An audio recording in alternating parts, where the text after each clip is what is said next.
آج میرے شوہر کو مرے 1 ماہ ہو چکا تھا۔ میرا 6 ماہ کا بچہ تھا۔ میرے سسرال والوں نے اپنے رنگ بدلنے شروع کر دیے۔ وہ مجھے کوئی خرچہ نہیں دے رہے تھے۔ میری ماں مجھے تھوڑا بہت خرچہ دیتی۔ وہ خود لوگوں کے گھروں میں کام کرتی تھی۔ بہت مشکل کے ساتھ اس نے میرے بچے کے دودھ کے پیسے دیے۔ میرے سسرال والوں کو میں پہلے بھی کچھ خاص پسند نہیں تھی۔ اس گھر میں اپنے شوہر کی پسند سے آئی تھی۔ جب تک وہ زندہ رہا میرے لیے ڈھال بنا رہا۔ اب جب وہ اس دنیا سے جا چکا تھا تو ساری دنیا میرے لیے آزمائش بن گئی۔ کسی کو اس بات کا احساس بھی نہیں تھا کہ میں ایک بیوہ عورت ہوں۔ ابھی میری عدت بھی مکمل نہیں ہوئی۔ میرے سسرال والے تو مجھے یہاں سے نکال رہے تھے، لیکن میں نے انہیں صاف صاف کہہ دیا کہ میں اپنی عدت اپنے شوہر کے گھر میں ہی مکمل کروں گی۔ میرے شوہر کی کریانے کی دکان تھی جس پر اب میرے سسرال والوں کا قبضہ تھا، اور وہ اس شاپ پر قبضہ کر کے بیٹھ چکے تھے۔ میرا دل خون کے آنسو روتا تھا۔ سمجھ نہیں آ رہی تھی کہ میں اکیلے اس دنیا میں کیا کروں گی۔ پیسے کمانا بہت مشکل تھا۔ لوگ کام تو بہت زیادہ لیتے تھے، لیکن جب پیسے دینے کی باری آتی تو ان کے دل تنگ پڑ جاتے۔ میں دن رات روتی رہتی تھی۔ میرا بچہ بھی بہت چھوٹا تھا۔ میرے دل کو ہوک پڑتی تھی جب میں یہ سوچتی تھی کہ اس کا باپ اس دنیا سے جا چکا ہے۔ وہ اپنے باپ کی محبت سے محروم رہے گا۔ دوسری شادی کے بارے میں تو میں سوچ بھی نہیں سکتی تھی، کیونکہ کوئی بھی دوسرا مرد اپنی بیوی کی پہلی اولاد کو سینے سے نہیں لگاتا، نہ ہی اسے باپ کا پیار دیتا ہے۔ کسی عورت نے میری ساس کو مشورہ دیا تھا کہ میرے دیور کے ساتھ میرا نکاح کر دیا جائے، لیکن میرا دیور پہلے سے شادی شدہ تھا، اور ویسے بھی مجھے وہ خاص پسند نہیں تھا۔ میری ساس بھی مجھے کچھ خاص پسند نہیں کرتی تھی، اسی لیے اس نے میری مشکل خود ہی حل کر دی اور اس عورت کے مشورے پر عمل نہ کیا۔ میں جیسے تیسے اپنی عدت کا وقت گزار رہی تھی۔ ساتھ ساتھ یہ بھی فکر تھی کہ عدت کے بعد میں کیا کروں گی، کیونکہ میری ماں بھی لوگوں کے گھروں پر کام کرتی تھی، اور میرے 2 بھائی تھے مگر وہ ابھی بہت چھوٹے تھے۔ میرا باپ بیمار آدمی تھا۔ کبھی ان کو مزدوری ملتی تو کسی دن ان کا فارغ ہی گزر جاتا۔ ان سے ویسے بھی کوئی سخت کام نہیں ہوتا تھا۔ ایک بار وہ کام کرتے ہوئے بہت بری طرح سے نیچے گرے تھے۔ تب سے ان کی کمر کی ہڈی میں بہت زیادہ درد نکل آئی تھی، اور زیادہ کام ان سے نہ ہو پاتا۔ وہ لوگ تو اپنی روٹی بہت مشکل سے پوری کر رہے تھے۔ میرا اور میرے بچے کا خرچہ کیسے اٹھاتے؟ یہی سب سوچ سوچ کر میرا دماغ پھٹنے لگا۔ میں فریدہ نورین اپنے ماں باپ کی اکلوتی بیٹی تھی۔ میری اور کوئی بہن نہیں تھی۔ میرے علاوہ ان کے 2 بیٹے تھے۔ میں سارا دن لوگوں کے گھروں پر کام کرتی اور ابا مزدوری کر کے گھر کا خرچہ چلاتے تھے۔ میں تیکھے نین نقوش کی حامل ایک خوبصورت لڑکی تھی۔ میری موٹی موٹی سبز آنکھیں اور ان پر لمبی گھنی پلکیں میری خوبصورتی کو مزید 4 چاند لگا دیتی۔ میرے گلاب کی پنکھڑیوں جیسے نازک ہونٹ اور ستواں ناک دیکھ کر ہر کوئی مجھ پر دل ہار بیٹھتا۔ میری گلی کا ہر لڑکا مجھ پر لائن مارنے کی کوشش کرتا تھا۔ اماں مجھے چھت پر بھی نہیں جانے دیتی تھی کہ کہیں مجھ پر کوئی جن عاشق نہ ہو جائے۔ میری ناگوں جیسی بل کھاتی چوٹی مجھے مزید حسین ظاہر کرتی، جیسے اللہ نے مجھے فرصت سے بنایا ہو۔ ہمیشہ سے میں نے ہر کسی کے منہ سے اپنی خوبصورتی کی تعریف سنی تھی۔ میں خود کو گھنٹوں شیشے کے سامنے کھڑی دیکھتی رہتی تھی۔ میری تعلیم واجبی سی تھی۔ میں کسی لڑکے کو بھی زیادہ لفٹ نہیں کرواتی تھی۔ اکثر لڑکے چھت پر کھڑے ہو کر میری ایک جھلک دیکھنے کے لیے بےتاب رہتے تھے۔ میں نے کبھی کسی کی طرف آنکھ اٹھا کر بھی نہیں دیکھا تھا۔ کبھی کبھار اپنے محلے کی دکان پر میں گھر کا سودا لینے چلی جایا کرتی تھی۔ جس لڑکے سے میں سودا لیتی تھی وہ بھی شکل و صورت کا بے حد خوبصورت تھا۔ میں ایک ہاتھ سے اپنا منہ ڈھانپ لیتی تھی، مگر اس کے باوجود بھی میری خوبصورتی نہیں چھپتی تھی۔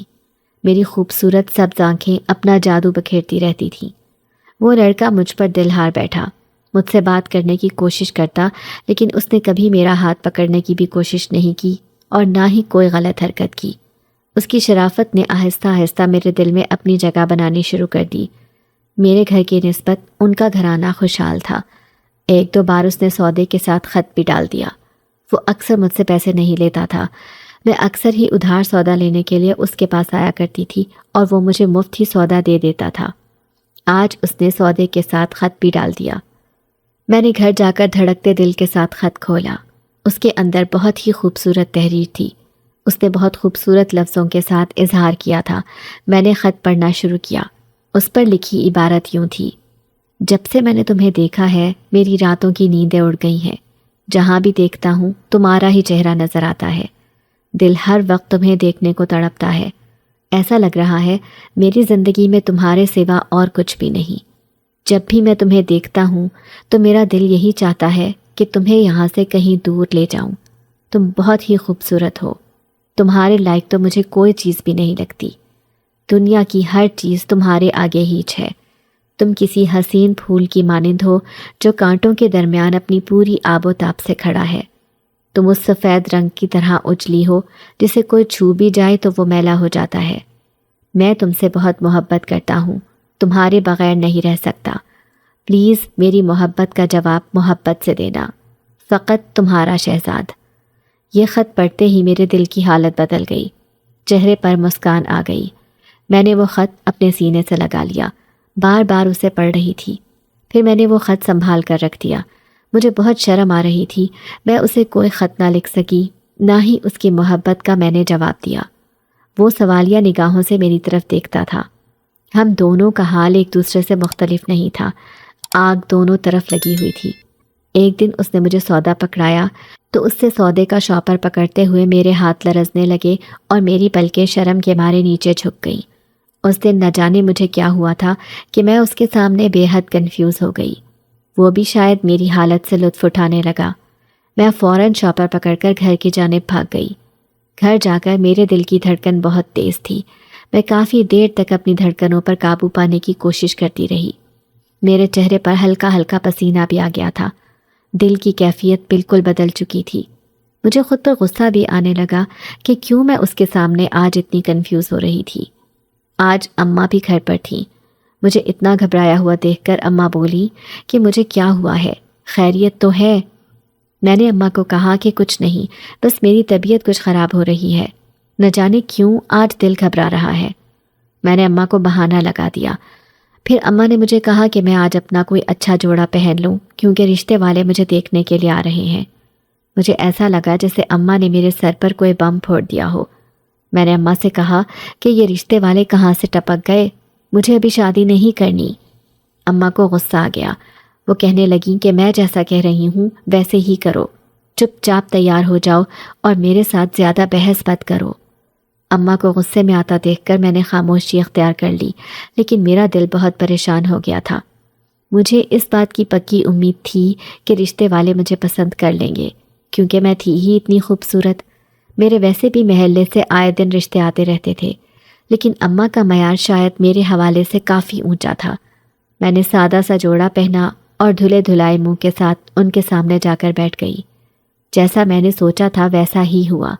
وہ لوگ وہیں بیٹھے بیٹھے مجھے پسند کر گئے۔ ان کا لڑکا شاید کہیں کلرک کی نوکری کرتا تھا۔ اماں کو جب معلوم ہوا کہ ان کا لڑکا معمولی سی نوکری کرتا ہے تو اماں نے اس رشتے کو دیکھنے کا ارادہ بدل دیا۔ میں نے اللہ کا شکر ادا کیا کہ میری جان چھوٹ گئی۔ اس دن میں نے فیصلہ کر لیا کہ میں اس سے صاف صاف بات کروں گی۔ اگر وہ مجھ سے محبت کرتا ہے تو اپنے ماں باپ کو میرے گھر بھیجے۔ ویسے بھی ان کی دکان بے حد چلتی تھی۔ ہمارا تقریباً پورا محلہ ہی ان سے سودا سلف خریدتا تھا۔ ان کا گھر بھی کافی اچھا بنا ہوا تھا، دیکھنے میں بھی وہ کافی خوبصورت اور شریف تھا۔ اماں اکثر اس کی شرافت کی تعریف کیا کرتی تھیں۔ مجھے امید تھی کہ اماں اس رشتے پر مان جائیں گی۔ ایک دن میں اس کی شاپ پر بہانے سے گئی اور میں نے ادھر ادھر دیکھا کہ کہیں کوئی مجھے دیکھ تو نہیں رہا۔ میں نے اسے کہا کہ وہ اگر مجھ سے پیار کرتا ہے تو اپنے ماں باپ کو میرے گھر بھیجے۔ یہ سنتے ہی اس کے چہرے پر خوشی کی لہر دوڑ گئی اور اس کی آنکھیں بہت خوبصورت احساس کے تحت جگمگانے لگیں۔ اس نے گھر میں جب میرے رشتے کے متعلق بات کہی تو اس کے گھر میں ایک محاذ کھڑا ہو گیا۔ وہ ایک کام والی کی بیٹی کے ساتھ اپنے بیٹے کی شادی کرنے پر تیار نہیں تھے۔ اس نے اپنے گھر میں ہر ایک کو صاف صاف کہہ دیا کہ وہ اگر شادی کرے گا تو صرف مجھ سے کرے گا، لیکن اس کے گھر والے نہیں مان رہے تھے۔ ایک دن اس نے اپنے گھر والوں کو خودکشی کی دھمکی لگائی اور کہا کہ یا تو وہ یہ گھر چھوڑ کر چلا جائے گا یا پھر خود کو مار دے گا۔ یہ سنتے ہی اس کے گھر والوں کے دل نرم پڑ گئے اور انہوں نے نہ چاہتے ہوئے بھی اپنے بیٹے کی خواہش کے آگے سر جھکا دیا۔ میرا اور میرے شوہر کا رشتہ طے ہو گیا۔ جب میری شادی ہوئی تو اس کے بعد میرے سسرال والے مجھے بہانے سے بہت تانے دیتے تھے کیونکہ شادی بہت سادگی سے ہوئی تھی۔ میرے شوہر نے میرے گھر والوں کے اوپر کسی قسم کا کوئی بوجھ نہیں ڈالا تھا۔ میری شادی کا جوڑا بھی میرے سسرال والوں کی طرف سے ہی آیا تھا اور اس نے جہیز کے نام پر ایک پھوٹی کوڑی بھی نہیں لی تھی۔ میں بس اپنے چند کپڑوں کے سوا وہاں پر کچھ بھی نہیں لے کر گئی تھی۔ میرے اماں اور ابا اتنا اچھا داماد پا کر اللہ کا شکر ادا کرتے نہیں تھکتے تھے۔ میرا شوہر بہانے بہانے سے میری ماں کی مدد بھی کر دیا کرتا تھا اور اس بارے میں اپنے گھر میں کبھی کوئی ذکر نہ کرتا۔ میری ساس کو میں کچھ خاص پسند نہیں تھی اور میری دیورانی میری خوبصورتی سے بے حد جلتی تھی۔ وہ اس بات سے بھی حسد کرتی تھی کہ میرا شوہر مجھے اتنا چاہتا ہے۔ میرے شوہر کی غیر موجودگی میں اکثر ہی وہ لوگ میرے ساتھ بہانے بہانے سے لڑائی کرنے کی کوشش کرتی، لیکن میں خاموش رہتی۔ میں آگے سے انہیں کوئی جواب نہیں دیتی تھی۔ میری دیورانی اپنے ساتھ کافی جہیز لے کر آئی تھی اور اس کا تعلق ایک خوشحال گھرانے سے تھا۔ وہ بہانے بہانے سے مجھے نیچا دکھانے کی کوشش کرتی۔ میرا دیور ایک اچھا آدمی نہیں تھا، وہ مجھ پر گندی نظر رکھتا تھا۔ کافی دفعہ اس نے میرے ساتھ بدتمیزی کرنے کی کوشش کی، لیکن میں گھر میں لڑائی اور جھگڑے کے خوف سے اپنے شوہر کو یہ بات نہ بتا سکی۔ لیکن میں بہت احتیاط کرتی تھی کہ جہاں پر میرا دیور اکیلا ہو میں اس کے آس پاس بھی نہ بھٹکوں۔ میرے شوہر کے سامنے تو کسی کی مجال نہیں تھی کہ وہ مجھے کوئی معمولی سی بھی بات کہہ دیتا۔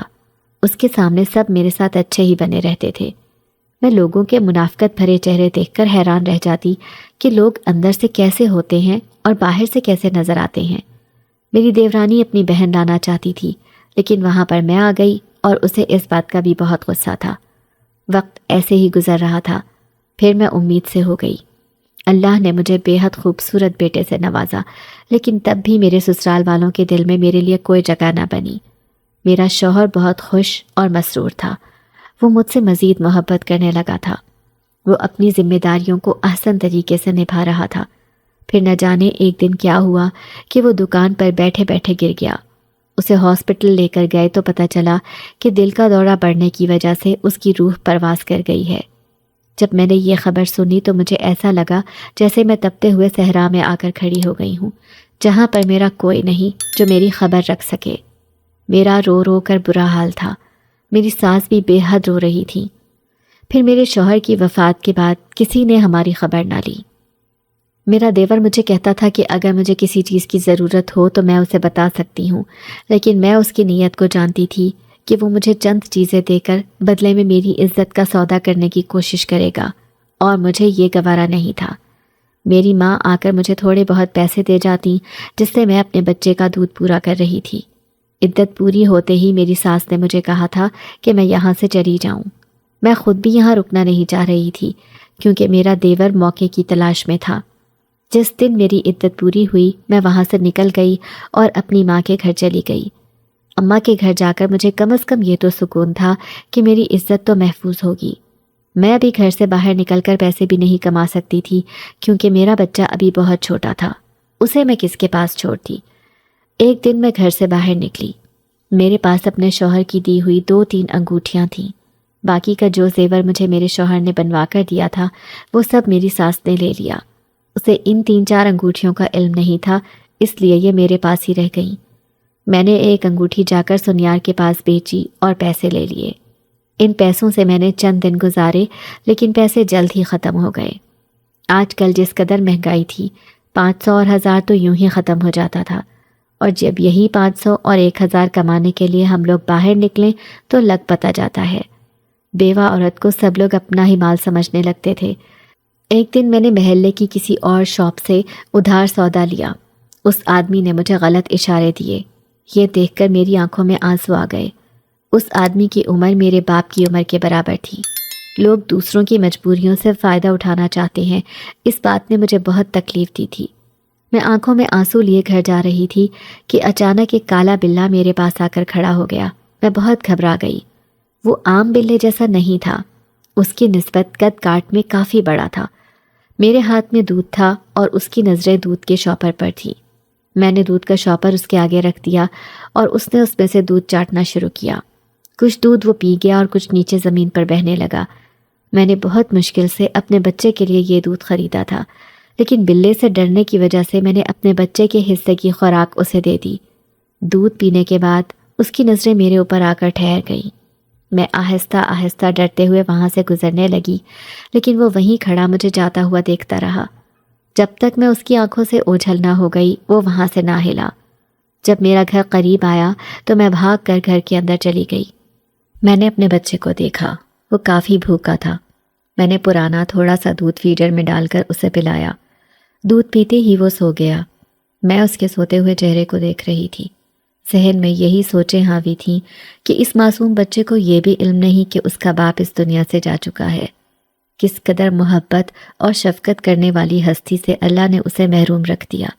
یہ کیسی آزمائش تھی جو اس ننھی سی جان پر آ پڑی۔ جب یہ بڑا ہوگا اور مجھ سے اپنے باپ کے بارے میں پوچھے گا تو میں اسے کیا کہوں گی؟ اسے کیسے دلاسا دوں گی؟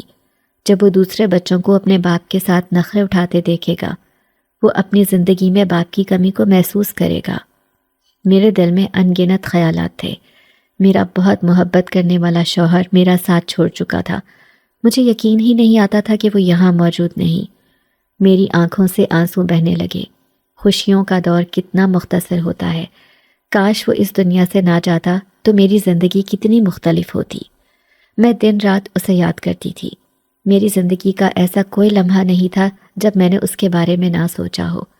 میں نے اس کے ساتھ تھوڑا سا وقت ہی بتایا تھا، مگر وہ میری زندگی کا سب سے بہترین وقت تھا، جب اس نے مجھے محبت کے ساتھ عزت بھی دی اور میرا ہر طرح سے خیال رکھا۔ اس نے مجھے کبھی کسی چیز کی ضرورت محسوس نہیں ہونے دی، نہ ہی اس نے مجھے کبھی میری غریب ہونے کا طعنہ دیا۔ وہ مجھے یہی احساس دلاتا تھا کہ میں اس دنیا کی سب سے خوبصورت اور قیمتی عورت ہوں اور اس کی زندگی کا سب سے قیمتی سرمایہ ہوں۔ اصل مرد تو وہی ہوتا ہے جو عورت کو محبت اور عزت دے، بدلے میں عورت وہی چیز اسے کئی گنا زیادہ دیتی ہے۔ ماضی کی سوچوں سے میں باہر آئی تو میں نے اپنے بیٹے کو چارپائی پر لٹایا اور خود اٹھ کر کچن میں چلی آئی۔ اچانک میری نظر دودھ کی دیگچی پر پڑی تو وہاں پر دودھ پہلے سے موجود تھا۔ مجھے اچھی طرح یاد تھا کہ دیگچی میں جتنا بھی دودھ تھا میں نے وہ سب کا سب اپنے بیٹے کو پلا دیا تھا۔ اب یہ کہاں سے آیا؟ شاید مجھے غلطی لگی ہے۔ مجھے لگا شاید میں ہی بھولنے لگ گئی ہوں، لیکن یہ ایک دن کی بات نہیں تھی۔ ہر روز وہاں پر دودھ آ جاتا۔ جس وقت دودھ دیگچی میں پڑا ہوتا، گھر پر اس وقت میرے علاوہ کوئی اور نہیں ہوتا تھا۔ میرے ذہن میں یہی خیال آیا کہ شاید اس دن میں نے بلے کو دودھ پلایا تھا تو اللہ تعالیٰ نے اس بھوکے بلے کو دودھ پلانے کے بدلے میں روز میرے بچے کو دودھ دینا شروع کر دیا ہے۔ شاید معجزے اسی دنیا میں ہوتے ہیں۔ ایک دن میں چھت پر گئی تو وہی کالا بلہ ہماری چھت پر کھڑا تھا، مجھے دیکھ رہا تھا۔ اسے دیکھتے ہی میں خوف زدہ ہو گئی۔ اس نے میری طرف دیکھا اور پھر ایک دم وہ انسانی شکل میں آ گیا۔ میں تو ڈر کے مارے گرتے گرتے بچی۔ مجھے لگا میری آنکھیں دھوکہ کھا رہی ہیں۔ وہ میرے قریب آ گیا۔ اس نے میری آنکھوں میں آنکھیں ڈالیں۔ میں اس کے طلسم کے زیر اثر تھی۔ اس نے مجھے اپنے ساتھ لیا اور میں اس کے پیچھے پیچھے چلتی ایک انجانی دنیا میں چلی گئی، جہاں ہر طرف بہت خاموشی تھی۔ اس کی دنیا میں رات کا وقت تھا، چاند اپنے جوبن پر تھا، ہر طرف ہلکی ہلکی ہوا چل رہی تھی، جگنو چمک رہے تھے۔ پاس ندی چاند کی روشنی میں چمک رہی تھی۔ میں ہر طرف حیرانگی سے دیکھنے لگی۔ اس نے مجھے کچھ نہیں کہا۔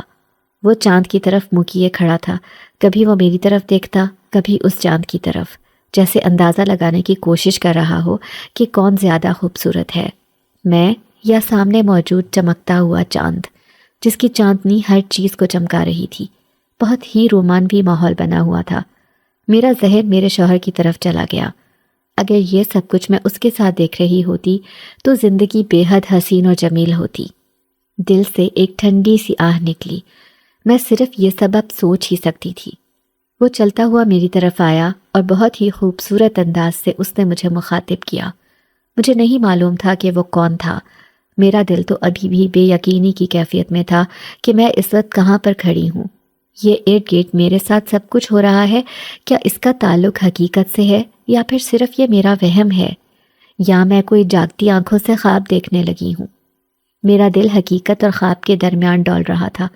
اس نے مجھے کہا، تمہیں پہلی دفعہ میں نے تب دیکھا تھا جب تم نے میرے آگے دودھ رکھا تھا، جبکہ مجھے دودھ کی نہیں بلکہ تمہاری چاہ تھی۔ تم ہو ہی اتنی خوبصورت کہ بس تمہیں دیکھتے ہی میں اپنا دل وہیں ہار بیٹھا۔ تم سمجھی شاید میں دودھ پینا چاہتا ہوں۔ جب تم نے میرے آگے دودھ رکھا تو میں نے چپ چاپ پی لیا۔ تمہارے ہاتھوں سے تو میں زہر بھی پی جاؤں گا۔ میں بمشکل تھوک گلے سے نیچے نگل کر بولی کہ وہ کون ہے؟ میں اسے نہیں جانتی۔ میرے ہونٹ بہت ہی خشک ہو رہے تھے۔ میں نے ان پر زبان پھیری تاکہ وہ تر ہوں۔ وہ مسکرانے لگا۔ اس کی آنکھیں روشن ہونے لگیں جیسے ان میں کمکمے ہوں، اور وہ بولا، میں ایک جن زادہ ہوں۔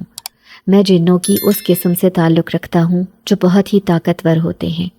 دوسرے باقی جنات سے زیادہ طاقت ان کے اندر ہوتی ہے۔ باقی تمام جنات ہم لوگوں سے مقابلہ نہیں کر سکتے۔ جو کچھ میرے ساتھ ہو رہا تھا اس سے تو پہلے ہی اندازہ ہو رہا تھا کہ وہ انسان نہیں ہے، مگر دل میں ہلکی سی امید تھی کہ شاید یہ سب میرا وہم ہو۔ لیکن جب اس نے اپنے منہ سے اقرار کیا تو مجھے یقین آ گیا کہ یہ کوئی خواب نہیں ہے، حقیقت ہے۔ میرے سامنے ایک جن زادہ کھڑا ہے۔ مجھے سمجھ نہیں آئی کہ میں اسے کیا کہوں۔ اچانک وہاں شور سنائی دیا۔ اس نے مجھے فوراً وہاں سے واپس میری چھت پر چھوڑا جہاں اس وقت دن تھا۔ میں فوراً اپنے بچے کے پاس گئی۔ وہ ابھی تک سو رہا تھا۔ اس کا مطلب وہی جن زادہ روز دودھ رکھ کر جاتا تھا۔ اگلے دن ہماری پڑوسن آنٹی نوید آ گئی۔ سب باری باری افسوس کرنے کے لیے آتے تھے۔ مجھے اچھا نہیں لگتا تھا۔ میرے زخم ہرے ہو جاتے تھے۔ وہ بھی اظہار افسوس کرنے ہی آئی تھی۔ اماں بھی اس وقت گھر پر ہی تھیں۔ میں بھی پاس بیٹھ گئی۔ اس نے بولنا شروع کر دیا۔ میں تو بڑی خوش تھی، اپنی فرزانہ کی شادی اتنی اچھی جگہ ہو گئی ہے۔ اللہ نے اس کی شکل کی طرح اس کا نصیب بھی بہترین کیا، لیکن نہ جانے اس کی خوشیوں کو کس کی نظر لگ گئی۔ ابھی اس کی عمر ہی کیا ہے، اتنی سی عمر میں بیوگی کا غم اس کے گلے میں آ پڑا۔ چھوٹا سا بچہ بھی باپ کے سائے سے محروم ہو گیا۔ یہ سب کہتے ہی وہ اپنے منہ کے آگے دوپٹہ رکھ کر رونے لگی۔ اس نے اماں اور مجھے ہم دونوں کو ایموشنل کر دیا۔ میری آنکھوں میں بھی آنسو آ گئے۔ کچھ دیر تک ہم ایسے ہی آنسو بہاتی رہیں۔ پھر اس نے کہا کہ اب اس کے بارے میں کیا سوچا ہے؟ اماں کہنے لگیں، میں نے کیا سوچنا ہے، چھوٹا سا بچہ ہے، اسے کس کے پاس چھوڑوں؟ مجھ میں اب اتنی ہمت اور طاقت نہیں ہے کہ میں اتنا چھوٹا بچہ پال سکوں، اور دوسری شادی کے لیے یہ مانتی نہیں۔ وہ بولی، میرے پاس ایک رشتہ ہے، اگر کہو تو میں بات چلاؤں؟ میں نے انہیں صاف منع کر دیا۔ مجھے نہیں کرنی شادی، میں اپنے شوہر کی جگہ کسی اور کو نہیں دے سکتی۔ اور پھر میں وہاں سے اٹھ کر کمرے میں آ گئی۔ میرا بچہ کمرے میں سو رہا تھا۔ میری آنکھوں سے آنسو بہہ رہے تھے۔ میں اس کے پاس بیٹھ گئی اور اس کے ماتھے پر ہاتھ پھیرنا شروع کیا۔ میرے ہاتھ پھیرنے سے وہ کسمسانے لگا۔ اس کی نیند خراب ہونے کے ڈر سے میں اس کے پاس سے اٹھ گئی۔ میرے خیالوں میں میرا شوہر آ گیا تھا۔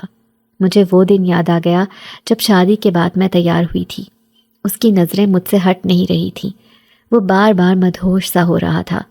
پھر وہ مجھے گھمانے کے لیے باہر بھی لے گیا، مجھے بہترین ڈنر کروایا، آئس کریم کھلائی۔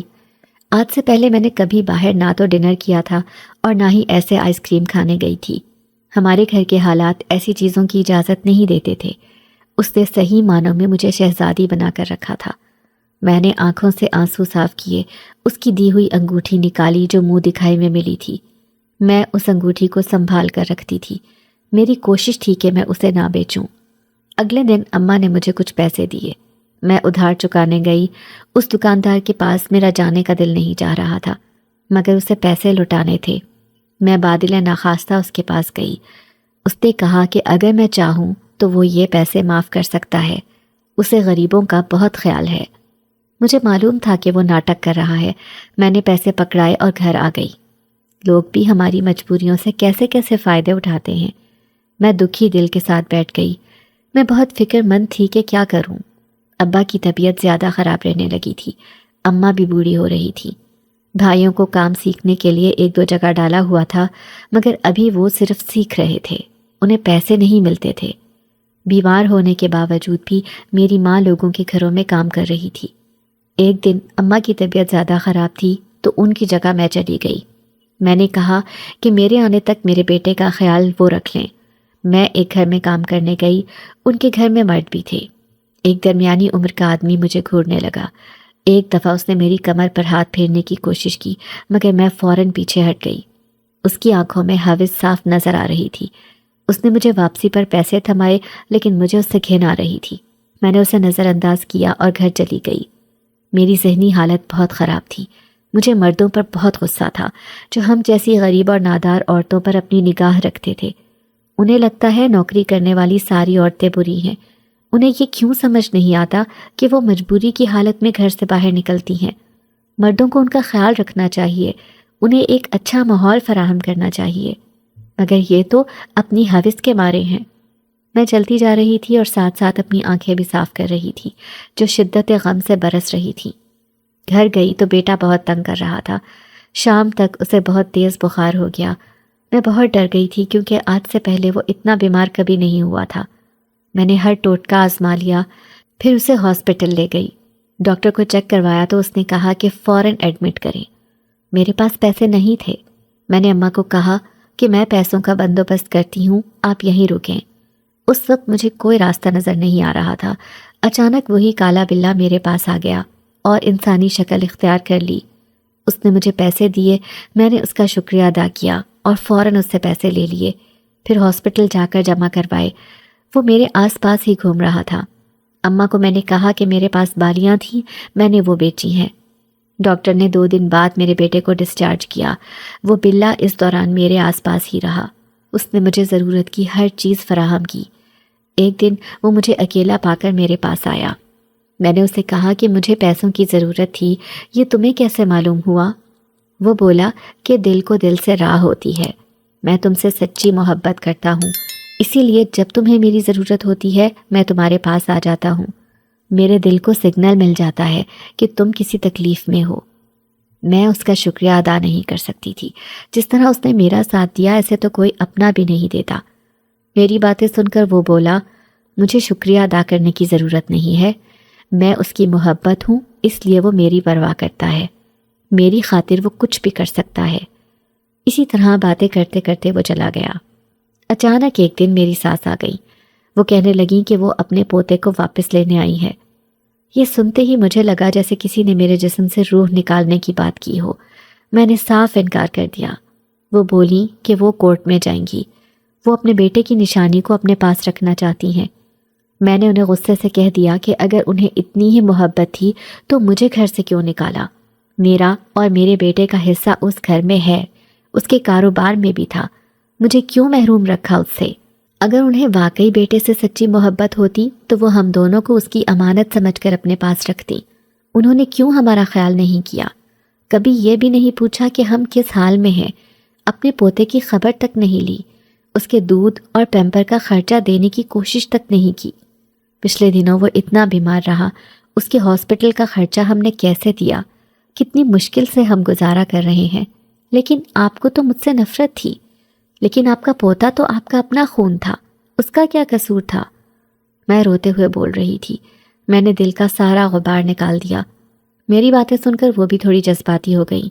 کہنے لگی کہ وہ مجھے واپس لے جانے کے لیے تیار ہیں، اگر میں چاہوں تو میں ان کے ساتھ واپس چل سکتی ہوں۔ وہ مجھے ہر صورت اب اپنے ساتھ رکھنے کے لیے تیار ہیں۔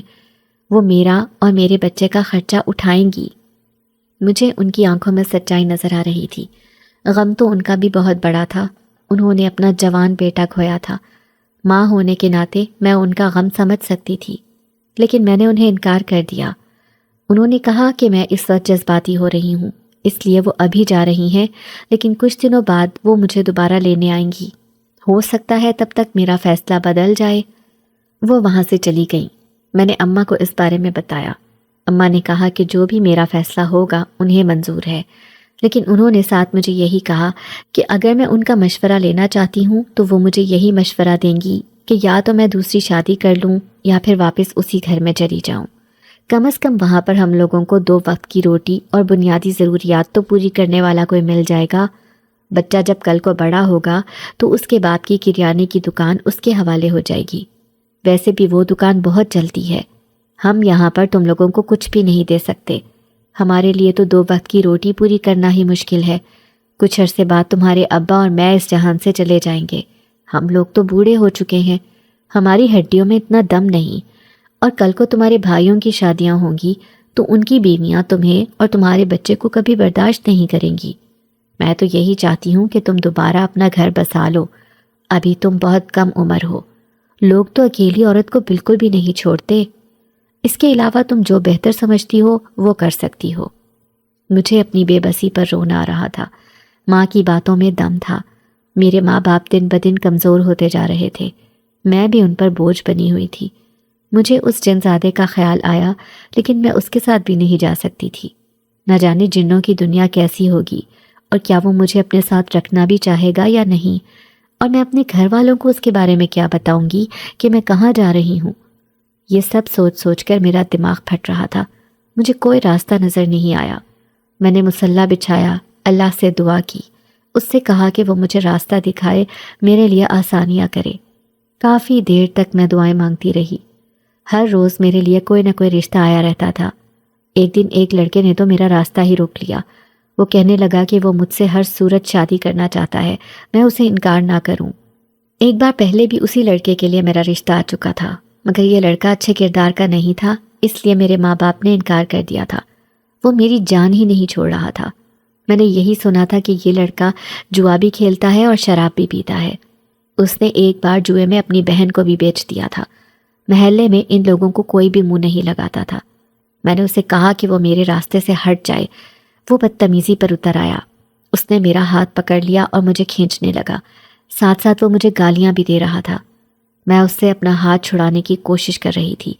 اچانک کسی نے اسے زور سے کھینچا اور اس نے میرا ہاتھ چھوڑ دیا اور وہ دور جا گرا۔ جن زیادہ سامنے کھڑا تھا، اس نے اس کی خوب پٹائی کی، خوب لاتیں اور گھونسے مارے اور کہا کہ آئندہ وہ کبھی کسی لڑکی کو اس طرح نہ کھینچے۔ وہ کافی زخمی ہو چکا تھا اور زمین پر گرا کر رہا تھا۔ میں نے جنزادے کو کہا کہ وہ بس کرے، کہیں ایسا نہ ہو کہ وہ جان سے ہی چلا جائے۔ جنزادہ اس وقت بہت ہی غصے میں تھا۔ ہم لوگوں نے اسے وہیں چھوڑا اور وہ مجھے میرے گھر تک چھوڑنے چلا گیا۔ اس نے مجھے کہا کہ میں کوشش کروں کہ میں اکیلے گھر سے باہر نہ نکلوں، وہ میری ہر ضرورت پوری کر دیا کرے گا۔ میں نے اسے بتایا کہ میری ساس آئی تھی اور وہ اپنے پوتے کو ساتھ لے کر جانا چاہتی ہیں، لیکن میں نے انکار کر دیا تھا۔ میں نے اسے کافی باتیں بھی سنائی ہیں اور اسے اپنی غلطی کا احساس ہو رہا تھا۔ اب وہ اپنی غلطی کا ازالہ کرنا چاہتی ہے اور ہم دونوں کو واپس بلا رہی ہے۔ تم بتاؤ میں کیا کروں، چلی جاؤں یا نہ جاؤں؟ وہ کہنے لگا کہ وہ مجھ سے شادی کرنا چاہتا ہے، وہ ہم دونوں کی بہت اچھی طرح دیکھ بھال کرے گا، ہمیں کسی چیز کی کمی نہیں ہوگی۔ میں نے اسے کہا کہ میں اپنے شوہر کے علاوہ کسی بھی آدمی سے شادی نہیں کرنا چاہتی۔ یہ سن کر وہ کچھ لمحوں کے لیے بالکل خاموش ہو گیا۔ شاید اسے میرا انکار کرنا اچھا نہیں لگا تھا، لیکن اس نے مجھے کہا کہ اگر وہاں پر میری ضروریات پوری ہو سکتی ہیں تو میں وہاں چلی جاؤں، اور اگر مجھے اس کی کبھی بھی ضرورت پڑے تو میں اسے آواز دوں، وہ میری ایک آواز پر ہی دوڑا چلا آئے گا۔ میں نے اپنی اماں کو گھر جا کر اپنے فیصلے کے بارے میں بتایا کہ میں اپنی ساس کے پاس واپس جا رہی ہوں۔ اماں نے مجھے کچھ نہ کہا۔ اگلے دن میری ساس آ گئی اور میں ان لوگوں کے ساتھ چلی گئی۔ میری دیورانی کا ہم لوگوں کو دیکھ کر منہ بن گیا تھا۔ میں نہیں جانتی تھی کہ میری ساس کا دل کیسے بدل گیا، لیکن جو بھی ہوا تھا شاید میرے حق میں یہی بہتر تھا۔ میرے دیور نے جب مجھے دیکھا تو اس کی آنکھوں کی شیطانی چمک پڑ گئی۔ میرا دیور یہاں پر میرے لیے بہت بڑی آزمائش تھا، لیکن مجھے اللہ پر پورا بھروسہ تھا کہ وہ میری حفاظت ضرور کرے گا۔ ایک دن میری ساس بیٹھی میرے ساتھ سبزیاں چھیل رہی تھی۔ اب تو میری ان کے ساتھ بہت اچھی دوستی ہو چکی تھی۔ میں نے ان سے پوچھا کہ ان کے دل میں ہم لوگوں کا خیال کیسے آ گیا۔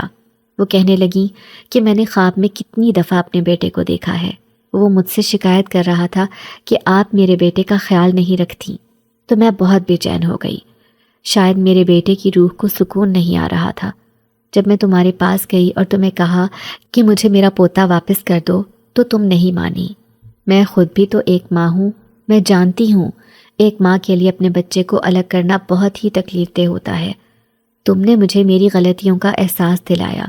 مجھے واقعی تم لوگوں کو پوچھنا چاہیے تھا۔ میں نے تو کبھی مڑ کر تم لوگوں کی خبر تک نہیں لی۔ تب مجھے اندر ہی اندر بہت زیادہ پچھتاوا ہوا۔ میں نے تبھی سوچ لیا تھا کہ میں تم لوگوں کو ضرور واپس لاؤں گی اور تمہارا حق بھی تمہیں دوں گی۔ میری دیورانی جب ہم دونوں کو ایسے باتیں کرتا دیکھتی تو وہ حسد کرنے لگتی۔ وہ طنز کا کوئی موقع ہاتھ سے جانے نہیں دیتی تھی۔ اس کا شوہر بھی میرے ساتھ فری ہونے کی کوشش کرتا، لیکن میں اس بات کا بہت دھیان رکھتی تھی کہ اگر کہیں وہ اکیلا کھڑا ہو تو میں وہاں پر نہ جاؤں، خاص طور پر کچن میں۔ اگر کبھی وہ مجھے اکیلا دیکھ لیتا تو فوراً آ جاتا تھا اور بہانے سے مجھے ٹچ کرنے کی کوشش کرتا تھا، لیکن اس کی بیوی بھی اس کے پاس ہی ہوتی تھی، اسی لیے وہ اپنے مقصد میں کبھی کامیاب نہیں ہو پاتا تھا، کیونکہ میں فوراً کچن سے باہر نکل جاتی تھی یا پھر اس کی بیوی آ جاتی تھی۔ نہ جانے کیوں اس کی بیوی کو اپنے شوہر پر شک ہو رہا تھا، وہ خود بھی میری خوبصورتی سے جلتی تھی۔ ویسے بھی بیویوں کو اکثر اپنے شوہروں کا پتہ ہوتا ہے کہ وہ کس قماش کے آدمی ہیں۔ ایک دن گھر پر کوئی نہیں تھا۔ میری دیورانی اپنے مائکے گئی ہوئی تھی اور میری ساس کسی کام سے باہر نکلی تھی۔ میرے دیور کو موقع مل گیا۔ میں کچن میں کھانا پکا رہی تھی۔ میں اپنے کام میں مگن تھی کہ اچانک وہ میرے پاس آیا اور میرے ساتھ باتیں کرنے لگا۔ تم بھری جوانی میں بیوہ ہو گئی ہو، کتنے دکھ کی بات ہے۔ اب ساری زندگی اکیلے کیسے گزارو گی؟ تم اتنی خوبصورت ہو، تمہارے تو اتنے چاہنے والے ہیں، اگر تم نظر کرم کرو تو بہت لوگ تمہارے منتظر ہیں۔ اس کی باتیں سن کر میں تپ گئی۔ میں نے بمشکل خود پر کنٹرول کرنے کی کوشش کی، مگر وہ چپ ہی نہیں کر رہا تھا۔ میں کچن سے باہر نکلنے لگی تو اس نے میرا ہاتھ پکڑ لیا۔ میں نے اپنا ہاتھ چھڑوایا اور ایک زوردار تھپڑ اس کے منہ پر دے مارا۔ وہ غصے سے پاگل ہو گیا۔ اس نے میرا ہاتھ پکڑا، مجھے کمرے میں گھسیٹتے ہوئے لے گیا۔ اس سے پہلے کہ وہ دروازہ بند کرتا، میں نے جنزادے کو پکارا اور وہ فوراً وہاں آ گیا۔